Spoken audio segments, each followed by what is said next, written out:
اب رہ گیا کہ محرم کے موقع کے اوپر جو کھانا پکا کے سبیلیں اور یہ چیزیں ہیں، اور جو جہاں تک کھانے کا معاملہ ہے نا جی، اگر کسی کھانے پر اللہ کا نام لیا گیا نا، اس کو ہم حرام نہیں کہہ سکتے. ہم اس کو اس طریقے سے مخصوص کر کے جو یہ معاملات کرتے ہیں، اس کے اوپر بدعت والا معاملہ فٹ ہوتا ہے، لیکن کھانا فی نفسی حلال ہوگا. اگر آپ کے پاس کوئی کھانا لے آتا ہے اور آپ اسے پوچھیں کس کے نام کا ہے، وہ کہتا ہے اللہ کے نام کا، تو کھانا حرام نہیں ہوگا. ٹھیک ہے. اور اگر وہ کہتا ہے کسی اور کے نام کا، تو اس کو سمجھائیں کہ بریلوی، دیوبندی، اہل حدیث، شیعہ سب کا اتفاق ہے کہ غیر اللہ کے نام کی نیاز نہیں ہوتی. قرآن پاک میں 4 جگہ یہ بات آئی ہے. سب لوگ تھوڑا سا کنسیپٹ کریں غیر اللہ کے نام کی. مثلا اب یہ میں اگر دیگ پکاتا ہوں تو محرم کے مہینے میں پکاتا ہوں، تو اب یہ فیصلہ کیسے ہو کہ اللہ کے نام کی ہے کہ حضرت حسین کے نام؟ نہیں، وہ تو ظاہر ہے، وہ جو پکا رہا ہے اس کو پتا ہوگا نا کہ وہ کس لیے پکا رہا ہے. وہ اگر میں بتاؤں ایک منٹ، ایک ہے صدقہ اور خیرات کرنے کے لیے. کوئی بندہ کہتا ہے جی کہ میت کی طرف سے میں صدقہ کر رہا ہوں، حضرت حسین کو اس کا نفع پہنچاتا ہے. اچھا، جس کو کیا کہیں گے آپ؟ حرام تو نہیں کہہ سکتے. آپ یہ تو بات کر سکتے ہیں کہ محرم کے مہینے میں کیوں، عام دنوں میں بھی حسین کی طرف سے صدقہ کیا کرو. میت کی طرف سے صدقے کے اوپر تو سب کا اتفاق ہے. ٹھیک ہے نا. بہت کم لوگ ہیں جو کہتے ہیں صرف اولاد کر سکتی، باقی نہیں کر سکتے. باقی جو جمہور ہے اہل حدیث کے ہاں بھی، باقی تو سارے ویسے ہی قائل ہیں، وہ تو مطلقاً قائل ہیں. اور میں اس کے اوپر حوالہ بھی دے دوں گا، تو ہضم ہو جائے گا. میں ویڈیو ہی دینے لگا جی. اہل ہو جی، کیمرہ ادھر مارو. یہ صحیح بخاری، مجھے خطرہ تھا اب یہ پوچھیں گے، یہ میں نے پہلے ہی رکھی ہوئی تھی بخاری شریف. یہ صحیح بخاری میں حدیث ہے 4438 انٹرنیشنل نمبرنگ کے مطابق. یہ انڈیا پاکستان میں سب سے بڑے اہل حدیث عالم ہے سید داؤد راز. تفہیم البخاری انہوں نے لکھی ہے، یہ پاکستان سے ہی چھپی ہوئی ہے. 8 جلدوں پہ اس کا PDF ہے جو پوری دنیا میں چل رہا ہے انٹرنیشنل نمبرنگ کے مطابق. ان کے میں آپ کو الفاظ پڑھ کے سناتا ہوں کہ انہوں نے کیا لکھے ہیں اور حدیث کی شرح کیا کیا ہے. اس کے بعد مجھے کوئی گالی نہ دے اہل حدیث، اپنے علماء کو دیں اور ان کے اوپر فتوے لگائیں. ہم اس کے صحیح غلط پہ فیصلہ نہیں کر رہے، صرف ان کو اپنے گھر کی خبر بتانے لگے ہیں. دیکھیں، ان کو مانتے ہیں اپنا عالم؟ ان کو نہ مانے نا تو ان کے اپنے اہل حدیث ہونے کا سرٹیفکیٹ کینسل ہو جائے گا.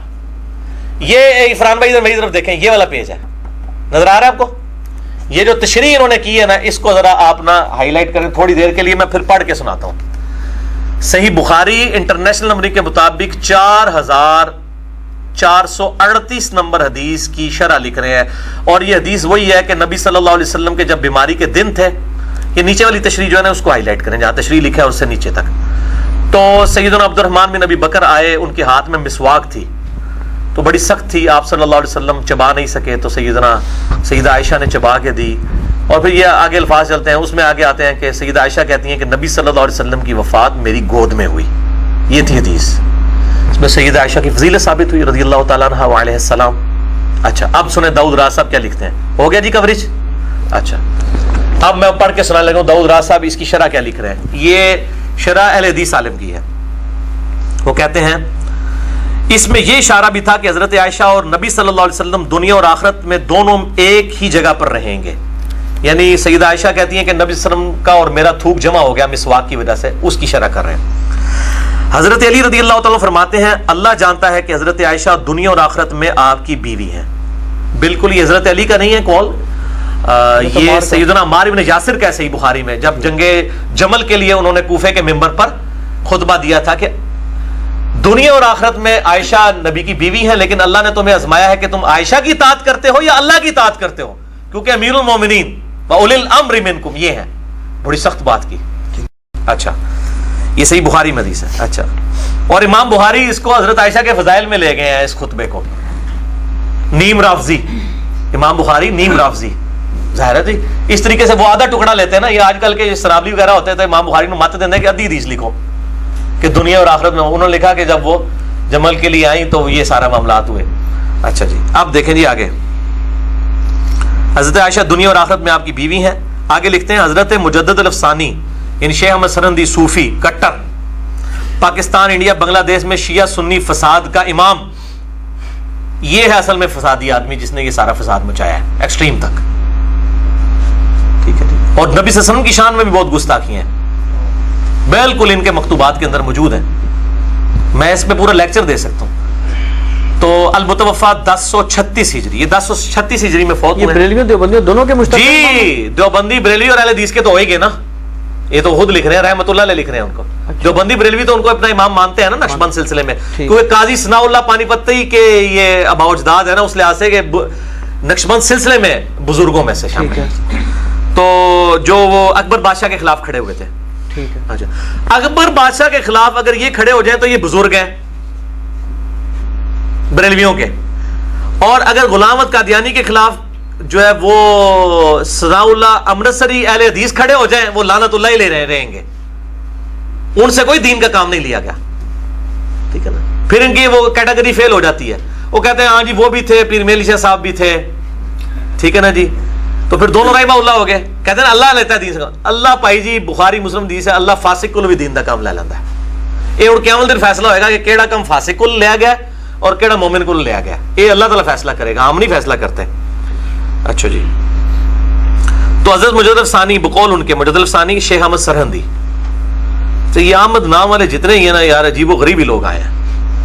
نبی صلی اللہ علیہ وسلم کے بعد کی بات کر رہا ہوں. ٹھیک ہے جی. چاہے وہ احمد ابن تیمیہ ہو, ان کا نام بھی احمد ہے. ہاں یہ احمد سرندی ہو, امام احمد رضا بریلوی ہو, جیسے امام احمد ابن تیمیہ, امام احمد رضا بریلوی, غلام احمد پرویز, غلام احمد قادیانی.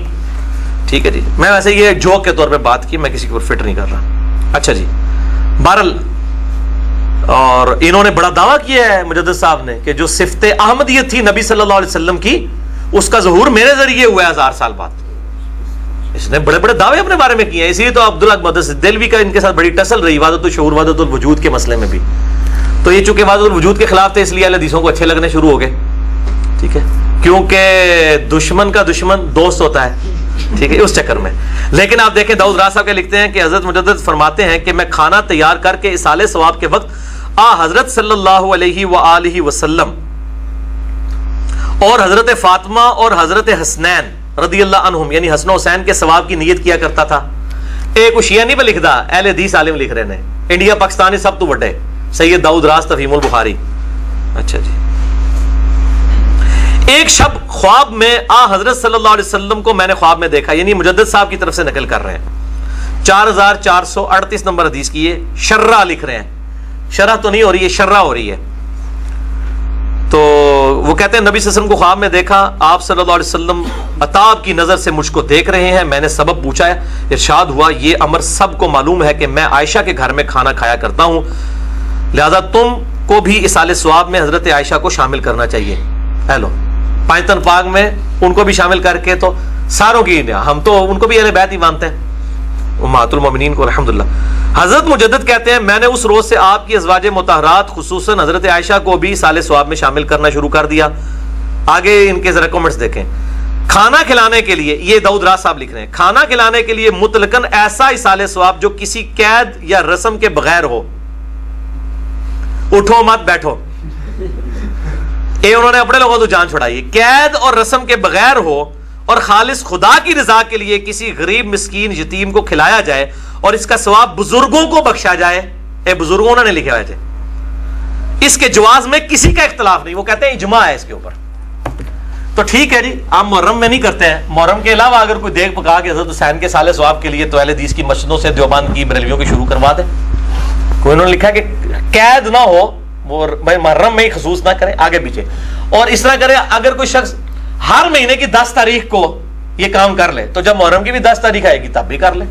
یہ میں ٹوٹ کے آپ بتا رہا ہوں نا, فقہ حنفی کے بھی ہیلے اسی طرح کے ہوتے ہیں نا, تو میں ہیلے سکھا رہا ہوں ان کو, یہ نہیں کہہ رہے کرنا شروع کر دیں, میں جسٹ فار جوک بات کر رہا ہوں. تو یہ باتیں تو ان لوگوں نے بھی لکھی ہوئی ہیں. تو اب یہ محرم کے کھانے کے بارے میں تو قید اور رسم کے بغیر, یعنی رسم اور قید کے بغیر, تو ہم فتویٰ اس وقت لگائیں گے جب میرے بھائی کو غیر اللہ کے نام کا ہوگا, یا غیر اللہ کا تقرب, ایسا تقرب. ایک تو تقرب ہے کہ اللہ تعالیٰ ان کے درجات بلند کرے, وہ تو ہم چاہتے ہیں. ہم تو نبی صلی اللہ علیہ وسلم کے لیے بخاری مسلم میں کہ اذان کے بعد وسیلے کے لیے دعا کرتے ہیں, تو نبی صلی اللہ علیہ وسلم کا تقرب ہم چاہتے ہیں. ٹھیک ہے کہ اللہ کے حضور ہماری شفاعت کریں گے. لیکن اگر کوئی تقرب سے مراد یہ کہتا ہے کہ حسن و حسین ہمارے مشکل کشاں ہیں, ڈائریکٹ دنیا میں آ کے ہماری مدد کرتے ہیں, نعوذ باللہ, تو ایسے لوگوں تو لطر پڑیں گے جو اس قسم کا عقیدہ رکھیں گے. توحید کے اوپر تو شرک is the most sensitive issue in the sight of اللہ. نو کمپرومائز آن توحید, بالکل کلیئر کٹ ہے. میں تو ہر جگہ یہ بات کرتا ہوں, توحید میں کمپرومائز نہیں ہوگا اہل بیت کی محبت میں, نعوذ باللہ من ذالک. نہ اہل بیت اس کو چاہیں گے کہ ان کو جو ہے وہ اس طریقے سے پکارنا شروع کر دیا جائے. تو یہ میں نے کلیئر کر دیا.